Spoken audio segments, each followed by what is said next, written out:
Thanks for listening to It's a Circus. If today's episode made you feel a little less alone, share it with a friend who might need it too. We are building something amazing at the Turner Brothers Circus, an entire space designed for parents to find connection, laughter, and support. I'd love for you to be a part of it. Remember, you're doing better than you think.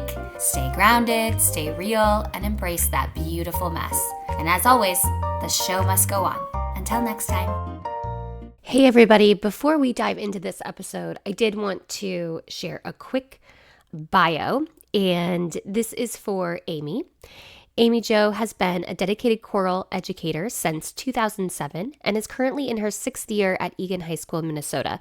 At Egan, she directs 3 curricular treble choirs and 3 co-curricular ensembles, co-directs the school musical, and co-advises the Jewish Culture Club. Outside of the classroom, Amy and her husband are proud parents of 3 children, and when they're not breaking up sibling squaggles, they're usually shuttling kids to sporting events or cheering Ayla on in her performances. In the rare moments she finds free time, Amy Jo enjoys playing montage and traveling with Dave, though most of their adventures these days involve their 2 minivans. And what's really fun about this conversation is that Amy and I are in-laws. We are married to brothers. So it was fun to connect outside of the family dynamic and talk about her journey around motherhood. A couple things that I really loved in our conversation is the idea of seeking support and how she is not afraid of asking and seeking support for not only herself, but for her children, which I find very admirable. And talking about being the first. She was the first in both sides of the family to become a mother and parent, and what that kind of dynamic was like. Also just anchoring into her and how she puts her family first. So some great fun conversation and some great tips, and I couldn't be more excited to get into this episode. Yay! Hi, Amy Jo. Welcome to It's a Circus podcast. Thank you so much, Elsa. And what are your mama stats? So kiddos, how long you've been a mom for, if you envisioned this as what you wanted, if you've always wanted to be a mom, or did it kind of take you by surprise? So I am a mom of 3 kiddos. I've got Eli, who is 12 and in 6th grade. I have Avi, who is 10 and in 4th grade. And I have Ayla, who is 5 and in pre-K. I had always envisioned myself, like when my husband Dave and I talked, like we wanted 3 kids. He's one of 4, I'm one of 2. And I loved the dynamics of his family. So we wanted 3. And we had the 2, like 22 months apart, both boys. And then we started kind of right away for a 3rd. But then our youngest at the time, but now our middle child, had some kind of issues. We were starting to notice a little bit of a learning disability. And so we put that on hold. And once we got him kind of figured out and understood, and we got more experienced as parents, then we started trying for the 3rd. So there's a 7-year age gap between the middle and the youngest. Nope, 5-year. Okay, 5-year, and then 7 between the oldest and the youngest. Okay, I see. Okay, amazing. And then when you were growing up, did you always want to be a mom? Did you envision that? Always wanted to be a mom. It's funny because I hated babysitting. Like, I only enjoyed cousins. I thought diapers and all that was gross. Saliva, boogers, grossed me out like no other. But I did. I always wanted to be a mom and be a parent. And I was pretty young, actually. Like, I started when I was, how old was I? I was 27 when I had my first. So I feel really young. Like, if you were to ask college me, I would have said, oh, I'll start in my 30s. Like, but I was 27 when I had my first. Oh my gosh. How long were you and Dave married before you had your first? We conceived on our 1-year anniversary. Oh my God. Okay, I know. fact, So I have to, that. I want to make sure I do the math right. So we got married and I was 25 in October, and then conceived when I was 26. Yeah, and then I had him when I was 27. Yeah, it was fast. Oh my gosh. Okay. That is amazing and wonderful, because one of the things I wanted to pick your brain about is younger, and I'm putting this in quotes because who knows, but younger-ish. And I'm thinking one of the reasons that you felt this way is because you were the first of your friend group and family. And full Yep. disclosure, Amy and I are in-laws. We're married to brothers. So I am somewhat familiar with the story. Yes. But yeah, can you talk about that? Like, what Absolutely. even did you even know that that was going to happen to you? Well, Dave and I met, and I was 22. I was right out of high school. Wow. Wow. I was right out of college. He was right out of law school. And him and I alone are 5 years age gap. So Okay. when, we dated, we got engaged 2 years into dating, and then we got married that year, partly because Dave was not the first of his group of guy friends. He was kind of in the middle, and he didn't really want to wait a while. And so we got engaged in January and got married in October. So we put our wedding on in 9 Wow. months. Wow. And you know. when you know, you know. And we didn't need a lot of time to plan it. And the other thing is, Yeah. I knew he didn't want to wait. I wanted to wait at least a year and have married life, but he was already, by that time, he was 30 when we got married, 32 when we started having kids, comparatively and compared to his family, in which they had children much younger. Dave's parents started immediately, so Dave's mom was 19 when she had him, and all the, they started a lot younger. And so I think he felt more of a ticking clock, than I did. But it felt like a good time. I was like, okay, and we also didn't know how long it would take to get pregnant. Sure. We had no clue, and we were extremely blessed that our first kid, we got pregnant within 3 months of trying, and that's not normal.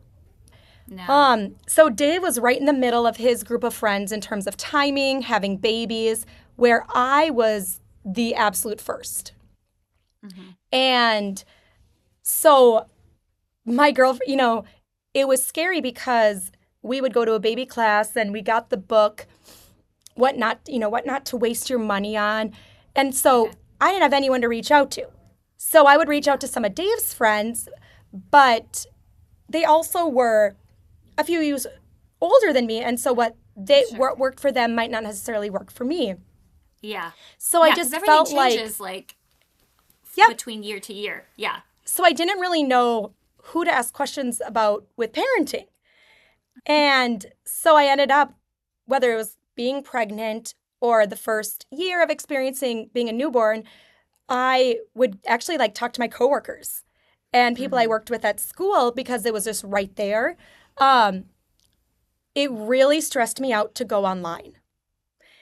I maybe read What to Expect When You're Expecting, and I didn't read any other book because it really stressed me out. It really, am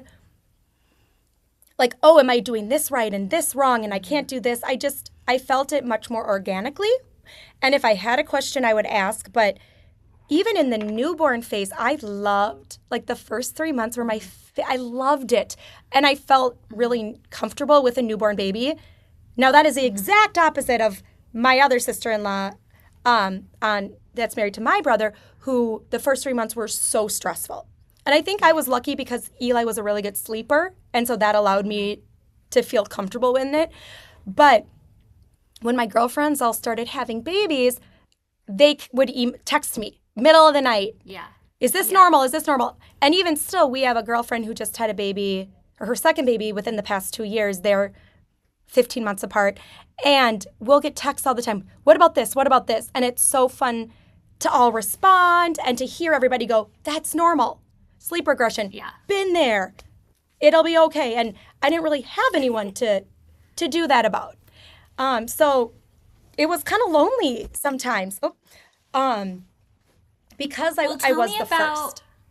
Okay. And that I think is wild because I can't imagine being the first for lots of reasons because my own experience. But for you, it sounds like you didn't do a ton of research and you were just like, I'm just going to feel this out as it goes along. Isn't that terrible? Yes. And No, it's not. It's amazing. like it's weird, but we went to the baby class and okay. I was really not stressed about nursing. I was like, if it works, it works. If it doesn't, it doesn't. Right. Yeah. Because my mom chose not to nurse. It was too painful for her.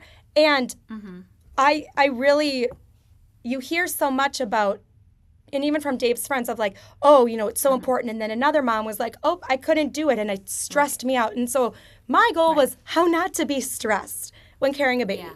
And I was working full time. Luckily, so I'm a teacher. And so school year ended in like end of May. And then I had a month and a half of summer break to go into my final bit of pregnancy. And so I didn't like have the stress of getting everything ready. I just did it on my own schedule in June, waiting for his July birth. But yeah, I mean, we did research. We had a registry, right? And Dave and I on our own like went and figured out what car seat and what stroller. Like we did research on that, okay? Yeah. But I just laughed because when my next girlfriend, okay, what do you have? What do you use? And I was like, here you go. And she's like, okay, great, thanks. Yeah. Right? Or our other sister-in-law, Sasha, she's like, okay, what do you use? Can we just, like, and I was to the back, I'm like, here you go. Right? Like, here's the car seat. And it worked well, too, with the family because we live in the same city. So it was, if you get the same car seat as us, then grandma and grandpa can have the same base. Right? So they had the same car seat, and that way the grandparents could leave the same base in the car, and either grandchild's car seat could pop in and out of it, the carrier. That's amazing. And it was really helpful of like that kind of thing. But I think that, it would have been, it was really weird thinking back of how I am a little type A of planning. I really didn't, I just would look at, is this normal? Right? I would, like, this is what you're experiencing. Okay, great. I wouldn't over-research. Yeah. So I wouldn't be like, what am I supposed to happen next week? Yeah, okay. I never did that. That is amazing. When you had Eli and you were the first of your friends, you were also the first of your immediate family, Dave's immediate family. Yep. What did you like anticipate? Did anything surprise you in those relationships? Did anything help support you? Well, I was really lucky. So Eli did an in-home daycare. So because he was born in the summer, the teacher contract for my district said that my maternity leave started on the first contact day after my pregnancy. Well, I had him in July 11th, and the first contact day was August 20th. So my FMLA didn't even start until August. So I had 16 weeks with him. That's so nice. Yeah. In my current district I work at, FMLA starts the day of the birth. So it, like the wording in the contract is very important. So I took 16 weeks and I'm really glad I did. And it was, the right time of year. We had Eli 12 years ago and it didn't even think of things of like, should I put his picture on social media? We just did it. Oh, sure. Yeah. I have friends now that never share their kids' pictures, and that's fine. Whatever works for them. Yeah. Sometimes we were lucky. Both sets of grandparents were there at the birth, not watching. That honestly would not have bothered me if the moms wanted to be in. But my mom and my husband's mom actually went, when they knew we were in labor, they went to a restaurant nearby and started drinking champagne. So the two of them were drinking champagne and at a nearby restaurant while we were in labor. And then when they got the call, the baby was born, then they came and like the grandpas. But because of the time of day, it was nice that they were able to see the baby and then go home. You don't think about it of like, should there be an order of who gets to hold the baby? And I never thought about that.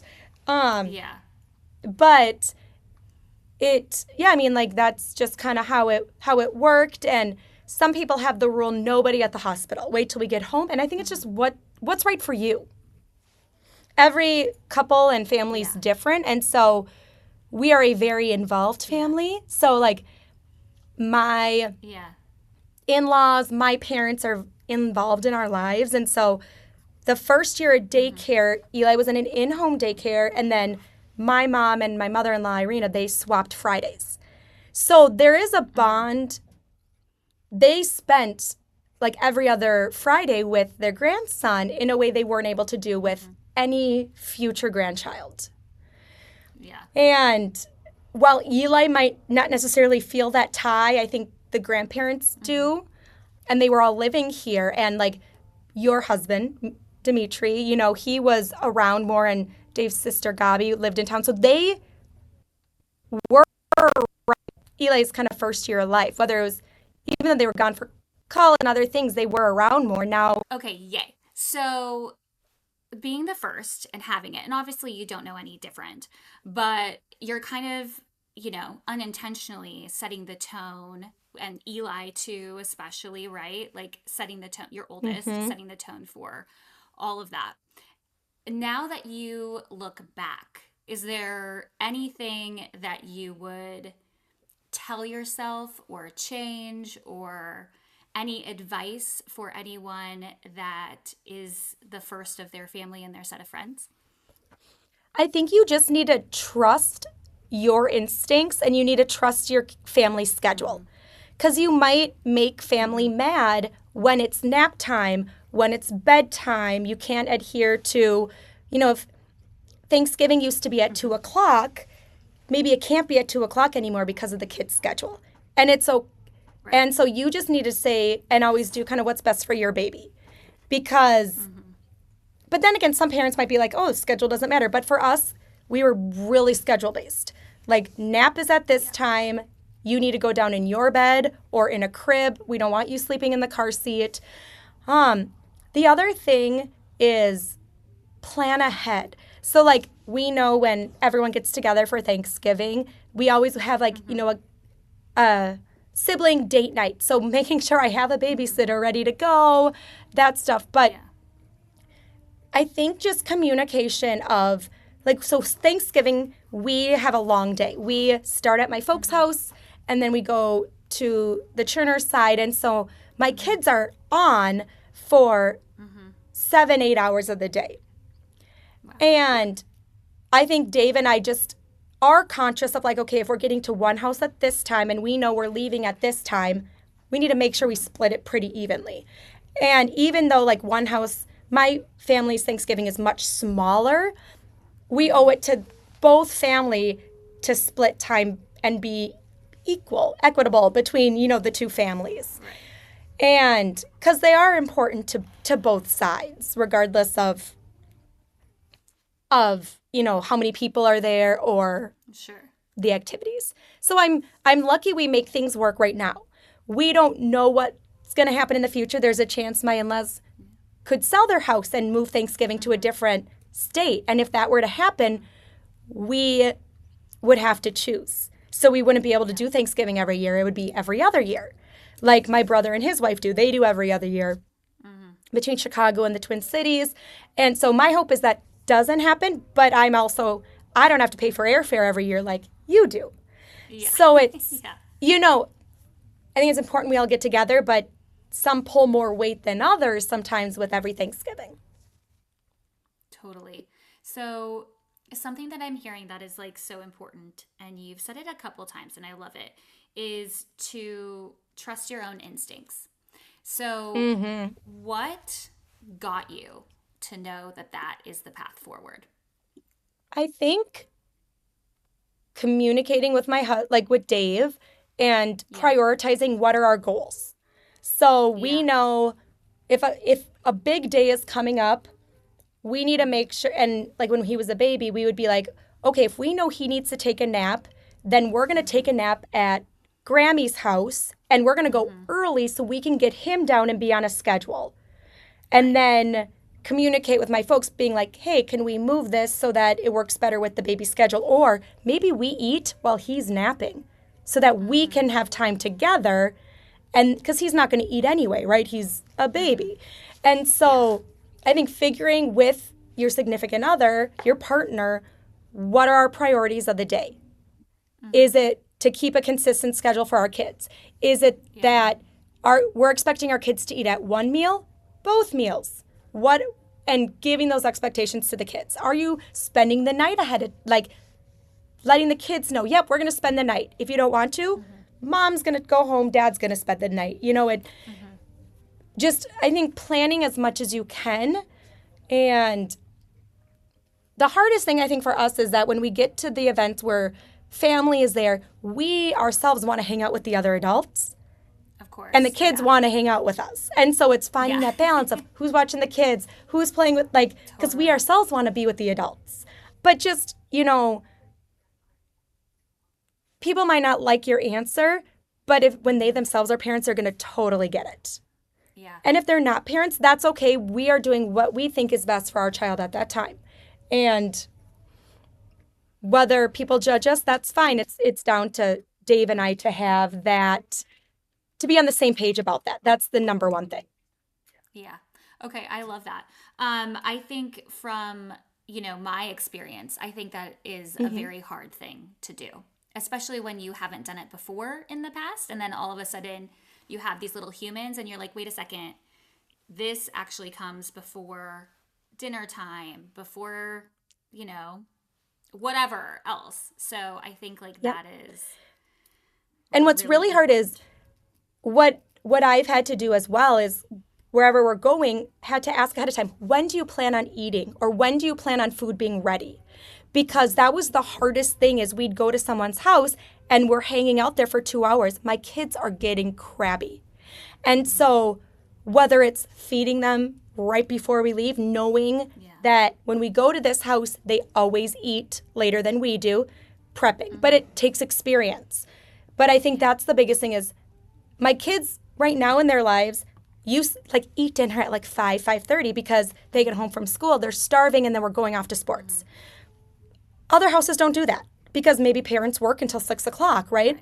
So it's just helping to teach them to be adaptable, but also having, I don't want to say snacks, but just if we need to feed the kids before we go, we're going to do that because that's what's going to make them most successful. Of course, which ultimately will make you most successful, which is critical. Right. That. But there have been times too where I've left at a dinner party and I never got to eat because I have to go home with the baby because dinner isn't ready yet or it just is meant to eat later. That happens a lot. Yeah. So there have been many nights I've been like, Dave, will you bring home some Tupperware for me? Bring home leftovers because I never got to eat because I brought the baby home. Yeah. Yeah. Oh my gosh. So I think people just family stuff.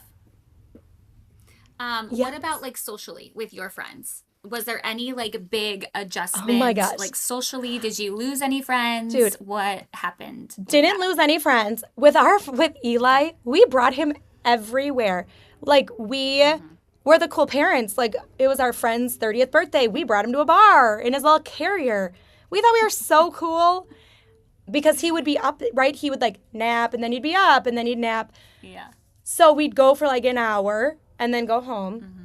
We didn't really let it stop us. We got babysitters. And because I'm a teacher, I had more access to babysitters. We tried not to overuse the grandparents because they have their own lives. And I think it's healthy for my kids to be able to be with people other than their parents and the grandparents. When we had Eli, we went on a date every weekend or every other weekend. We just had a babysitter ready to go. Mm-hmm. So we had Dave and me time. And then we had more babies and that changed that. But in the beginning, that was a priority. And yeah. But it didn't really, we just were very clear of when we're getting together with kids, without kids. Because sometimes I don't want him to come. Other times it's more of a family event where Dave and Eli would come, right? So it was just knowing what type of night is this. So then when second baby came around, what were you one of the first to have a second baby too? Yes. So all my friends were starting to have first and I was baby number 2. So And that arranged for different things because as you know, because yours are so close together. So when we had the second baby, and yeah, you know this, it was very much zone defense. So Dave would take Eli and I was with Avi. And so anytime we had a babysitter or anything, they usually just took one kid and then we'd be with the other. With Avi, we got him used to babysitters. And so we still would try to go out. It just was more expensive. Sure. But I mean, I feel we're lucky because our group of friends, like it might be months between seeing them, but we text and we're always there for each other. And so I feel like I'm lucky. Men are so different. They text, but to me, girls, we're very personal. Like my girls know about my children, about my marriage. They know about, right? We go into detail with them as support. Yes. Men do not do that. It is very superficial, very sports, very, anyway. But I was very lucky. I was very nervous about having postpartum depression because my mom had it terribly. I was very lucky that I did not. And so that helped me. Avi was also a very different baby than Eli. And everyone kept saying, don't compare, don't compare. So we didn't. And as a mom, I felt terrible when I missed that Avi wasn't advancing the way that he should be in school. Like he wasn't hitting the marks. Because I'm like, well, I'm not comparing him to Eli. Great, but and so our daycare, our private daycare noticed it when he was 3. And we are so grateful for them because we were able to start getting him services at that age. And I think that really helped him down the line. I also have a July 11th and May 20th birthday, so I had to make decisions of, are we going to hold them back? And I'm a teacher and taught middle school for 9 years. And so with Eli, I'm like, yep, he's a boy. We're holding him back. Done. End of story. Best decision ever. Avi did a year of kindergarten at Primrose, which is our daycare. Love them. And then in March of his kindergarten year, COVID hit. So we were like, okay, he'll do kindergarten and then go to first grade. No, he was already behind a little bit. He did then kindergarten in public school. And both boys will be the first to get their license, to drive, to graduate, all of that. Avi will technically be 19 when he graduates high school. And I don't care because we're giving him an extra year of childhood. And I just, you know what? It's not for sports. It's completely for emotional maturity and intellectual maturity. Some things are harder for him to do. And so I'm going to give him extra time to help master those skills. Because it's what's best for Avi. Right. Yeah, exactly. Oh my gosh, I love it. Okay, so any additional things, Amy, that you want to share, tips and tricks before I dive into the rapid fire? It's crazy that compare Eli with then my third Ayla when they were born, everything got better in terms of like what stroller, what car seat, what everything. And I was like, oh, we didn't have that. So I felt like I sounded like my mom of like, we didn't have that when I was growing up. But it was just, it's amazing how things change and even how recommendations change. Like, at what age should they be in a rear-facing car seat? Changed between Eli and Avi. So it's just, it's crazy. But I trust my pediatrician, and I just listen to them. All right, I'm ready for rapid fire. Okay, I love it. Amy, amazing. Okay, if you could sum up Parenthood in one word, what would it be? Psychotic. I love it. Do you want me to elaborate or just one word? You can definitely elaborate. I love my kids. They drive me crazy. Parenting is the hands-on hardest job I've ever had to do. And being a teacher, I really thought that I'd be good at parenting. I thought that I'd be able to work, and I judged so much before I was a parent. As a teacher, I judged all the time. And I am a completely different person and a different teacher now that I've had kids. And they really are wired on their own. Like, you can try and teach values. Like, I'm trying, man, but they are just hardwired. And I don't know what I'm doing most of the time. And I'm just hopeful that my kids don't end up in too much therapy. I mean, therapy is good, but like, I hope I don't ruin their lives. That's my hope. There's no way you could do that, and that's amazing. Okay. What is a parenting myth that you wish would go away? That breastfeeding is best for children. Ugh, that's such a good one. I mean, okay, does it have its benefits? Yes, but that's not what's best, because a healthy mom is what's best. And if mom is not sleeping and mom is stressed, that's not a healthy baby. And that's not a healthy mama to take care of their baby. Totally. And I think it's one of those things where it's like, one, do you even remember if you were breastfed or formula fed as a human walking this earth? And then two, does anybody ask you that? Do like college admissions ask you that? Do, when you send them to daycare and fill out all the forms? No, it's not important. Okay, like the benefit, I had a really close bond. I was able to breastfeed all my kids for different lengths though. And we saved money on formula, right? Yep. But again, I see the stress that it has caused my friends, my sister-in-laws, the fear and like the stress alone, it just like, it breaks them, and it breaks my heart. Yeah. It's not worth it. Okay. Best tip. So what are you doing currently right now in your parenthood that you feel like you're crushing it? Ooh. I know. It's a hard one. 0. I have time limits on technology, like the boys' iPads. Good. Now, we give them extra time sometimes, but like they know how much they should have in a day. I think one thing I'm proud of with my kids is my kids know it's okay to go to therapy and to get help. And that Ayla's still 5, she's little, but like both of my older children have seen a therapist about things. And I think that's healthy. They see that we go to therapy. Like, that's important, that nobody is perfect the way they are. Everyone is trying to grow, and it's okay to talk to somebody and to get help with things. Oh, Amy, that's so like gold. That's amazing. It's just such, like, no one talks about it. It's so bad. Yeah. How did you like be that open?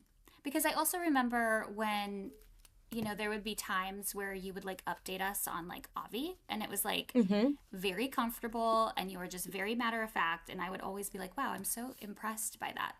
What like got you to that? I couldn't make it through my day at work without only being focused on my kids. And that's not healthy. It wasn't healthy for me. And I needed to talk to somebody about what was happening in life. But I was so tired that at night I felt like there was no time to at night. So I got with a therapist, and it started off as just like trying to talk through kid stuff, but it ended up, I've been with one for 4 years, and sometimes I go every week, sometimes I go every other or once a month, but it keeps me on the same page, like level-wise. She also helped me to be like, you know what? I think it's time you try this with this kid. Here are some suggestions. Or if I did something wrong, she'll troubleshoot, or I'm worried about addressing something, like I don't know what to do with here. Plus, my therapist isn't a mom, and I actually really like that. Because she's not trying to tell me what to do or offer her advice. Right. She is just she's thinking of like from the psychology of a child, and they're learning this is where they're at. This is what their brains can take. And so, but she'll give me resources like, this is the next step. This is how you should process this. Or if it's a rough conversation that like Dave and I need to have, right? She'll help me plan it out. And I think it's been great not only for my kids and how we handle it, but also even for my marriage, because I realized where I would take something really personal, but he, like Dave, didn't mean for it to be personal. He was just being open. And so if Dave criticizes, doesn't criticize, but says something to me, I would always jump back. Well, you do this. And through therapy, I'd be like, okay, I hear you. My apologies, this, blah. But I would take a day with it. Yeah. And then if I had an issue that with him, a day or 2 days later, then I would go and address it. But that took me working through that and learning, because nothing's going to get accomplished by me then attacking. And that's how I would take it personally, and then I would attack. That doesn't work. And so just talking to somebody really helps do that. One that has no stake in the game. That is incredible. Totally. And I think you're right. I think there is some value in having a non-real parent, because you're right. You're getting kind of this unfiltered, information, and then you can take it as is, which is just awesome. Yeah. Incredible. If you were to go back 5 years, or right when Ayla was born, or something along those lines, what kind of advice would you give yourself? I would never introduce YouTube to them, to the boys, right? I would monitor that, YouTube Kids or whatever. I would have done that. But I would have, it just gets harder when you have 3. My coworker who has 4 kids said that one-on-one dates is so important with your kids. And so I think I would have started that earlier, of getting a babysitter for Ayla, and me taking a kid, Dave taking a kid. And then next month we swap. I take the other kid, he takes that. I think that would have been good, starting that earlier. And I also think birthday parties are really overrated once they get into later elementary school. Yes. And I'd much rather do a one-on-one family adventure, or take the kid on a overnight here, to really just give them that time. And we did that last year with the boys, and I think they really value that. Okay, anything else you want to add, Amy, that maybe we didn't touch on that you think would be good as we parenting is just hard, and nobody has the answer. I feel like I'm failing all the time, and then I get a text message from my mom being like, Eli, we took Eli today and he thanked us 1,000,000 times and was so respectful. I'm like, what? And so sometimes they know what to do. It's hard, but don't give up on them. I think a positive thing that we've done, and bless my mom and dad for doing this, because as nagging sometimes it is, well, have you tried this? And what about this? Have you called that? Have you made that appointment yet? It really helped me to follow through, because I'd be like, Mom, I'm directing a show right now and I'm working full time. My mom would be like, give me the list of numbers and I will call and make him an appointment. And she would call me back and be like, he has an appointment in 2 weeks. And so my mom would help nag and push so that Avi had OT. They got this. And I was lucky because she would help drive him sometimes. But as hard as it was to hear the nagging of, are you trying this? Are you trying this? My parents were just they have the best interests of their grandchildren at play, and they are just trying to help. And so allowing them to help, but also putting up boundaries of you know what? I'm going to take care of this. This is where we're at. And as hard as it is to hear, sometimes I know it was, completely out of love, but just trying every option you can. And so that's just what you got to do for those kids. And